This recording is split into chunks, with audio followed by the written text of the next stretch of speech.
आई अगं सुसू झाली, सकाळी बेड ओला आणि रोज तीच काळजी. तुमचंही मूल झोपेत सू करतंय का? सर्वात आधी एक गोष्ट लक्षात ठेवा, मुलाला ओरडू नका किंवा त्याला लाज वाटेल असं त्याला बोलू नका. बेड वेटिंग ही बहुतेक वेळा मुलाची चूक नसतेच. 5 वर्षापर्यंत अनेक मुलांना हे सामान्य असू शकतं, पण त्यानंतरही वारंवार होत असेल तर त्यामागचं कारण समजून घेणं महत्वाचं आहे. मग असं का होतं? चला समजून घेऊया. नंबर 1, मुलांचा ब्लॅडर अजूनही विकसित झालेला नसतो, त्यामुळे रात्री लघवी जास्त वेळ धरून ठेवता येत नाही. काही मुलं इतकी गाढ झोपतात की लघवीची जाणीवच त्यांना होत नाही.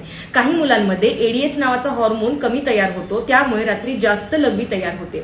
दिवसभर लघवी दाबून ठेवण्याची काहींना सवय असते, त्यामुळे ब्लॅडरची कार्यक्षमता कमी होऊ शकते. बरं, कधी कधी कॉन्स्टिपेशनमुळे तुमच्या आतड्यांवरचं प्रेशरमुळे बेडवेटिंग वाढू शकतं. नवीन शाळा, भावंडांचा जन्म, स्ट्रेस, घरातील काही घडलेले बदल किंवा बाहेर मित्रांमध्ये घडलेल्या काही गोष्टी यांचा परिणामही मुलांवर होतो, त्यामुळे होऊ शकतं. आई किंवा वडिलांनी लहानपणी बेडवेटिंग होत असेल तर मुलांमध्ये हे होण्याची शक्यता जास्त असते.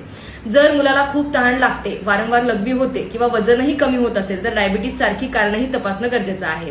बरं, मग डॉक्टरांचा सल्ला कधी घ्यायचा आहे? 5-6 वर्षानंतरही आठवड्यातून अनेकदा बेड ओला होतोय तर, आधी बंद झालेली समस्या पुन्हा सुरू झालेली आहे, दिवसभर चड्डी लघवीत होत आहे, लघवी करताना जळजळ, वेदना, ताप, रक्त किंवा दुर्गंधी येते किंवा खूप तहान लागते, वजन कमी होतंय किंवा वारंवार लघवी होतीये, अशी लक्षणं दिसत असतील तर डॉक्टरांचा सल्ला नक्की घ्यायचा. आणि एक महत्वाची गोष्ट, रात्री पाणी पूर्णपणे बंद करणे, मुलाला शिक्षा करणे किंवा त्याला लाज वाटेल असं रागवणे यामुळे बेडवेटिंग कमी होत नाही, उलट मुलाचा कॉन्फिडन्स कमी होऊ शकतो.